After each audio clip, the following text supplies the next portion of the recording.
কতটা এই আমাদের কোরবানি কেন্দ্রিক আমাদের এই স্পেশালি গরম মশলার মূল্যটা কিন্তু গ্র্যাজুয়ালি বাড়ছে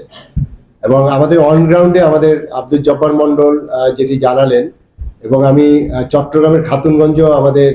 বাজার মনিটরিং হয়েছে, সেখানে আমাদের অভিযান হয়েছে এবং আমি সেগুলো এখান থেকে মনিটর করি এবং সেখানেও দেখলাম যে খাতুনগঞ্জ এই মৌলভীবাজারের যে আচরণ খাতুনগঞ্জেও তাই হচ্ছে। তাহলে কি দাঁড়াচ্ছে যে কোরবানি উপলক্ষে স্পেশালি আমাদের গরম মশলার দামের বৃদ্ধির প্রবণতা এটি যে হচ্ছে এটি কি যৌক্তিকভাবে হচ্ছে নাকি এখানে কোনো রকম ম্যানিপুলেট হচ্ছে? এই জন্য আমরা এখানে আজকে সমবেত হয়েছি। ইতিমধ্যেই আমাদের বাণিজ্য মন্ত্রণালয় যেটি আমদানি এবং আভ্যন্তরীণ বাণিজ্য অনুবিভাগের যিনি চিফ প্রধান জনাব রেজাউনুর রহমান, অতিরিক্ত সচিব বাণিজ্য মন্ত্রণালয়